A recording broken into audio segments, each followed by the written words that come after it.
do not compare this boat to a Pardo or a Wally. If you're doing that, you're actually in the wrong mindset. So what I'm trying to explain to you is, if you are, say, someone who's had a prestige motor yacht, if you've had a 50-foot Jeanneau Sun Odyssey or even a Beneteau Oceanus, and you're used to this space that you have in those beautiful big cockpits, and you like to entertain with large groups of people.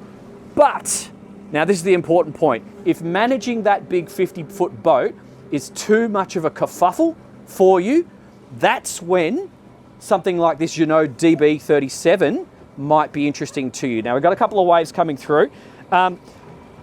This boat's quite a unique concept. I believe we are now bringing the day boating concept into a wider market with this design. We have the option of inboards and outboards, which I'll talk about in a second, but just get a feel. I want you to look around and see the space we have here and appreciate that and compare it to your current boat, and think about what can you achieve in a package of under or around 40 feet from an operational and a management perspective, and how much fun can you have? Because if this is what you like to do, if this is where, you know, if you just want to go places, have lunch, entertain, well, imagine if you could do it at 30 knots cruising speed.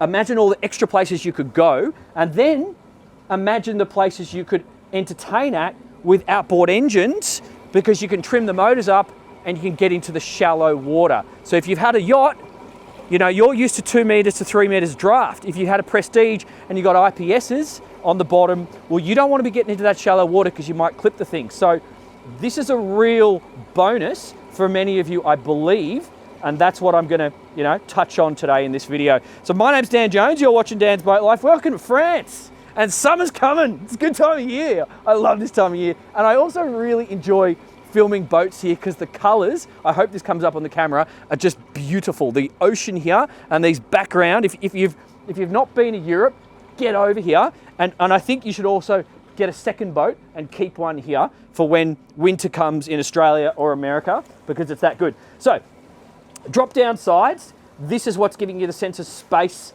and freedom. Yes, we can put in the safety rails if you can't swim or if grandma's coming out for the day, but this is how they operate. They're just electrically operated up and down, and with a simple safety, and then they've got a stopper when they're in the down position to allow for the weight, boom, boom, and then simple as that. So that's allows you to get up and get going.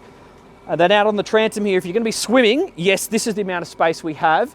If you want more space, go for the inboards, okay? So for the Americans and the Aussies watching who keep their boats in the water 12 months of the year, you're probably not going to appreciate the inboards. For a lot of you Europeans, or if you're in northern climates where you do winterize, the stern drives might be of interest. And yes, the transom platform is going to be all this space here, and you've actually got more because I've got this backrest in the down position. So just come out the back here, you still actually can transit from port to starboard, and then this will lift up to get out of the way. And then you've also got access to your swim shower, your town water, and I'm pretty sure it was the shore power I saw on the other side, which was just under here. There it is. And then that's got some flexibility to allow for the cable to protrude when necessary. So we go from the sun lounge setup to the table setup, and this is cool. This is cool.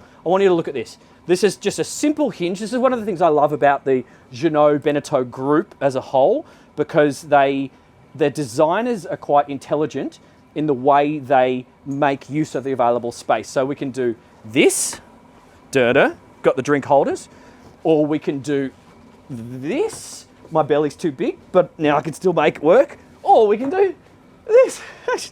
It's simple, but it's effective. And this one will drop down, so we can turn this into a massive day bed if you choose, or if you so desire. And above us, for all the Aussies watching, yes, we've got shade all the way out the back here. And the reason this is a bimini and we don't extend the hard roof all the way out to the back, this position, is because there would be too much weight. Because if you had all that weight aloft, you're going to be then possibly negatively affecting the performance of the boat. So that's what's going on there. Now, Moving forward, there's actually storage I saw under these ones. So they're just on hinges on either side, so that's very easy to get access to. That's a good place for safety gear. This seat, it's in lunch mode at the moment, and I'll just sit there to give you a sense of the space. Comfy foam, good angle on the backrest. You'd probably get 4 people out here. So up to 8 people, depending on how big they are. And if you had a couple of directors' chairs, you could even do some people at the either end of the table. So factor that in compared to what you had on your last boat. But then when you want to go fast, boom, boom, no problems. And I could possibly even do that to get a better angle on the table. And looking forward, this is what I want to focus on now, guys. A lot of these super sexy med day boats, they're gorgeous, but the reason why I don't want you to compare them with this is because this feels more like a crossover compared to what we used to see with, say, the sports cruiser market with fully enclosed boats, because now we've just got this wonderful roof. And Alex, actually from Motorboat and Yachting, was complaining that there was no skylights in the top of this roof yesterday, but I like it because 50% of Australians all get skin cancers. We don't need all that extra sun. So just having a simple roof with some speakers, some downlights to illuminate the table when you're eating, some more downlights over this workspace, it seems logical, it makes sense, and we're extending our weather protection. We're getting rain protection, we're getting sun protection. Yes, it's going to be cold, but deal with it, you're on a boat. So this is what I like about this whole setup. So let me just show you what's going on here. That's Corian. Beautiful big workspace, so when everyone gets on board with their bags, they can probably place their bags here, take out the things that they're going to use for the day, get your mobile phone, get your sunscreen, and then distribute it around the sensible parts of the boat. If you need a drink, that's in the isotherm fridge just there. And then we've got the bin just in there. And then we've got some more storage and a drawer just there. And then these are intelligently designed in 2, so they're easy to fold up. Single hot plate, that looks like gas, and I guess you could do electric too if you do the Jenny. And then you've got 2 drink holders here. This is the nice pop-up mood lights. That's super bougie. And then we've got the same thing on this side. And a prep space. I feel like that needs a cutting board. That needs a nice timber cutting board if I was you, and I can see some lemons and limes going there to bougie up the space a little bit. I think that's just cold. I can't quite tell by that tap fitting. So that's what's going on there. We've got some grab handles, leather wrapped, just here and here. And notice that the floor, there's all the way here, it's on the one level, okay? So nothing to trip on, just here. But if we want to create more space, we actually just put that up, same on the other side. And because it's been mounted on proper sail tracks, I can actually slide that by myself. A lot of boats do this design and then you try and slide it and it doesn't work. But now, appreciate all this space we've just gained for ourselves. So you obviously need to do this after lunch because you're not really going to be cooking and then appreciating this space when someone needs to be there. But look at this. It's a full-on dance floor. It's amazing. And then if you want to turn it into a dance floor, you actually can because you get that table wing out of the way. So that's clever. There's more going under here, which I'm going to show you in a second. But keep going. I'm at one of these Jeanneau press events. They give you about 10 seconds each to inspect the boat. So I don't actually have enough time to do a normal video like I normally would. So I'm just doing my best. So the helm, we're going to touch on in about 5 minutes because we're going for a drive. But just get a feel for the space.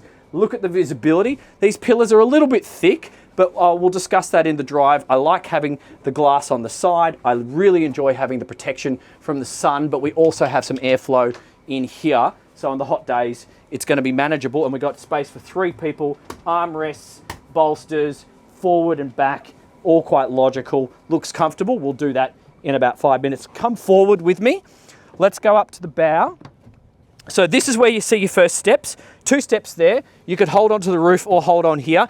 Pay attention to the cleat, easy access to the helm. So you operating this boat solo, it's going to be a breeze. It really is going to be a no-nonsense boat in and out of the marina. So your guests don't have to be involved if you don't want them to be, but no rubbing strip on the side. So make sure you got your fenders out. or get some pro fender in your marina berth, and that'll sort of make life a lot more stress-free for you.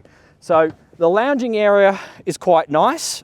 Not overly big, probably get 2 or 3 people here max, but that looks perfectly acceptable. They got the extra cushion here to create a little cozy spot. Got the safety rail that raises up to give you a sense of security because we are a reasonably high bow.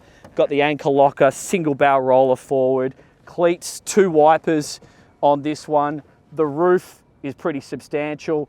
Would you put any surfboards on the roof? I don't think you would on this one. Yes, it's strong enough. Yes, there's space, but you've got so much deck space. Like, I would just chuck toys. I would just chuck toys there if that was important to you, you know. But also remember, cause it's outboards, you might be able to just go into the best spot 10 meters from the beach, use a stern and a bow anchor and swim in. So just think about that. That's not going to be possible on your old mono-hull sailing yacht. So come on downstairs, let's check it out, and then we're going to go for a drive immediately after that. Almost immediately. So the accommodation's decent. Like, it's a proper overnight boat. You got this master up forward and proper headroom for a 5'7" bloke like me with that much space above my head. It then drops down as you get onto the bed, and it's a decent size. I'd call this a queen bed. And underneath, I think we have tankage and bow thruster, maybe a little bit of technical access, and then you've got these storage nooks on either side of the bed. Proper windows, so that's what you can see. Got the blinds down on my side. I do have an escape hatch, but it's got a sun lounge over the top of it, so you ain't going to be doing much escaping with that sun lounge on top, but you get the idea. We've got a couple of reading lights, and you could probably nestle yourself on a bit of an angle and sit up in bed here and enjoy yourself. Proper mirror. Got storage nooks all the way around, nicely done. You know, it's production boat quality, but you get a lot of bells and whistles in a boat like this. So if you have come from those Prestiges or the Benettos or the Jeanneaus, I think you're going to see a lot of value in this. You know what I'm going to do? I'm going to grab that camera off you so you can see, because this is important to a lot of you. That's a proper stand-up, separate shower, easily accessible from the master. And then we've got this little ventilation here, electric toilet with a holding tank, nice little basin area there, and proper blinds, metal blinds, so they should be okay with the moisture. So that's one toilet, or that is the one toilet, and then you've got fridge here, storage, microwave, more storage, little nooks. So lots of places to put things. And then you come down into this cabin, which is huge. So come check out this. Like, beautiful big mirrors there. You know, it's full beam. The head of the bed is on the port side, just there. I'll get into some of these lockers, see what we find. So decent amount of storage. See, it's just got some stuff in it there. And let's have a look in here. Okay, more storage there, and then same again, I would say, on the starboard side. And I'm going to guess, yeah, oh no, that's just technical access, so that's not storage. I thought it was, but you can see you got ventilation just there, and obviously we're going to air condition this space too. So let's head up. I'll quickly show you the technical space.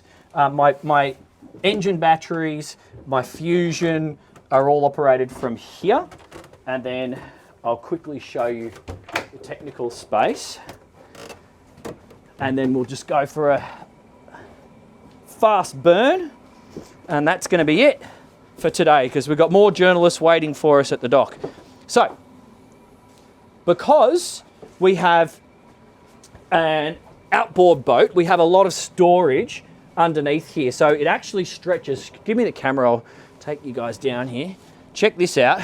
This space could be utilised. Obviously, if your gen set and stabiliser installations would make sense. And you see we've got the fuel tank on port and starboard. They are independent, they're not linked, and you get an increased fuel capacity on the petrols as opposed to the diesels. So you have a smaller fuel tank for the diesel inboard stern drives, and you have larger fuel tanks for the petrols. And we are running the Yamaha 450s on this boat. So you can get other motors. You can get also the V10 400s from Merc, and you can actually go down in horsepower as well. But since we're talking about the 450s, I think it's time we take them for a burn, so let's do it. So the sides are up. I'll close this door so that's secure. Alrighty, so let me just get my bearings. There's the port. Okay, I'm gonna go that way.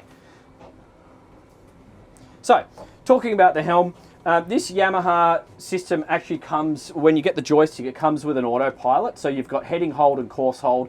Those buttons vary depending on whether you're inputting a waypoint into the system and following waypoints. So if you're trying to go from A to B to C, you're probably going to have it on course hold, but then if you're changing the waypoints, you might switch over to heading hold just to keep the boat on course and then back to course when you're going to the appropriate waypoint.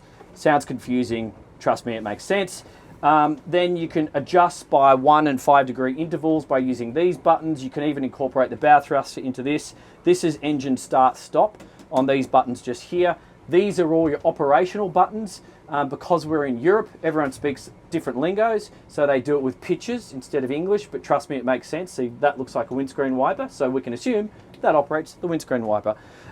We have a spotlight function just here. This is our safety just here. This is the Lenco trim tabs. So we're running trim tabs, not interceptors on this one, and then I can do my engine trim up, down as per normal.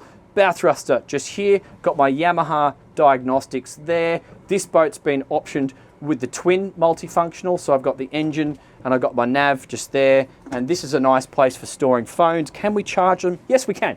So we can store and charge phones, and it's drained. So if you copped, I don't see why you're going to cop a wave here, so that's good. That's a perfect place to store phones, a couple of drinks, a beer for when you're not driving, obviously, and one foot ledge here. So that's actually, yeah, put the camera forward. I can still see, even when I'm up at this high height. And then if I drop the seat rest down, now that feels comfortable. So I suspect if you were operating the boat on autopilot, eating up the miles to your next destination, this might be comfortable because you can just do minor adjustments here and here, set the boat at cruise and rock and roll. But if you're going to do some sporty driving, I don't think I'm going to be operating like this. I'd probably want to transition like that. That feels normal, and I think it's about time we do just that. So let's accelerate. Everyone's sitting down. You're all good. Let's rock and roll. Okay, so I've got litres per hour, I've got litres per nautical mile, I've got revs here, and I've got speed. I'll just talk to you about what's happening. You guys step back a little bit and then just see what I'm seeing, and let's get this boat up and moving.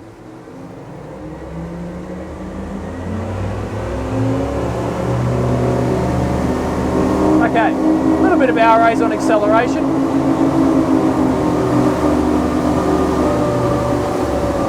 So I just went 7,000 revs, and now I'm back to 4.1. I've got a speed of 25 knots already. I'm actually just going to slow that down because I suspect quite a few of you really are going to be coming from those sailing yachts, and you don't need to go flat out. So let's just play with that speed until we see about a steady 20 knots. Because if you're used to 6 knots, I suspect that's going to be plenty. So let's just do a little bit of this. So at 4,000 revs, I've got 5.4 litres per nautical mile, and I'm doing, that's 125 total, and I'm getting a nice 24 knots steady. So that's not bad, but with these motors, they feel like we've got a lot more power. So let's turn downwind. You guys just keep looking where I'm looking, because there's so much more power in reserve. 4,500. Just keep looking where I'm looking. There we go, a couple of waves. 4,700 is giving me 29 knots, 5.7 a nautical mile, and 174 litres. Now let's give it wide open throttle. I'm going to do trim tabs up. I can hear a little bit of a whistle with the wind just here, 5.3. Okay, I want it, the bow's a little bit lively there. 37. Yeah, this is a 40 knot boat. This is a 40 knot boat, guys. This is heaps of fun. So you can drive like a lunatic if you want, if it's important to you, and have a bit of fun. Let's just do a hard turn. So she feels, just look at the angle of how the boat's turning right now, guys. This is noisy, but it's not uncomfortable. It's actually quite a manageable angle of attack for your guests. So, what does that mean? If you want to go through a couple of waves, this bow's going to part the waves quite comfortably. We're not going to see too much acceleration of the bow through the waves, and all your friends who are probably there are going to be enjoying themselves. Now, the one problem I see at this high speed on this boat is the noise of these Yamaha 450s. At that higher speed, that was quite intrusive. So what I would suggest you do, listen now. See it 19 to 23 knots. It's much more manageable. So if you're taking out grandma, which you might be doing on this boat, I would suggest if you have the Yammies as opposed to the Mercuries are much quieter, so you don't have this concern. But if you've got the Yammies, 20 knots is fine if you've come from a sailing boat. It's perfectly fine, it's perfectly social. And look at us going through these waves. The boat's dry, we're all comfortable. The wind vortices start here. So everyone from, actually that you're hardly even getting any wind here. So you're not gonna finish the day sunburnt or windburnt. I'm just coming off the plane there. So that's fun. So what did I learn? If high speed is important to you, but you're not worried about the noise levels, these Yammies are great. This is a 40 knot boat. You can cruise around at high 20s, low 30s, reasonably fuel efficiently. We saw like 5.6 nautical mile litres per nautical mile. If you're going to entertain with people who have hard of hearing, well then maybe get the Mercuries, because at that higher speed the noise levels are noticeable. But if you want the big power, the nice torquey Yammies, and you're used to them, but you don't care about the high speed and you want the torque, it's fine. Just drive around 20, 23 knots, not a problem. That was interesting. I really do believe, please get into the comments and tell me what you think. Am I on the right track with this? I think that's where this style of boat is actually going. We're not supposed to be comparing this up against the super sexy Italian med-style day boats. It's not trying to be that. It's filling a need for somebody else, somebody who wants the space, wants the speed, wants the convenience, and that's what it's doing. Let's just have a little go of the joystick. That's my other point, Mercury versus Yamaha. If you feel the need to use a joystick, I don't suggest it's crucial, but hey, do it if you want. These Yamaha joysticks are better than the Mercury in my experience. If you're going to drive manually and you're coming into the dock, just remember to put the backrest down, because then you can see the engines from the helm. So I've already tested it. You'll just have to trust me on that. But that backrest, as it is right now, from the wheel, hinders your line of sight to the motors. So if you're driving in the traditional manner without joystick, you want to see which way the engines are going, that's going to be useful to you. Alternatively, use the joystick. But if you're ordering this boat, I do suggest you should still get the bow thruster, because it's a big, long boat with high sides, and there's going to be windage. You know, a country like Australia where we get 25 knots in the afternoon, if you're trying to park this thing with a cross breeze, the joysticks will do it, but they might get overpowered by the breeze at times. So I think a bow thruster would be a valuable addition to the options list.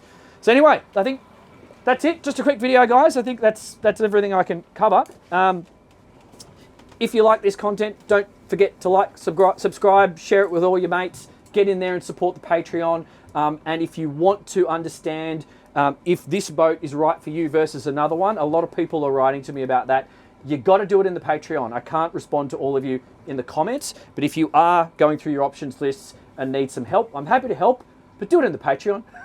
See you there. Love you lots. You're all legends. See you guys.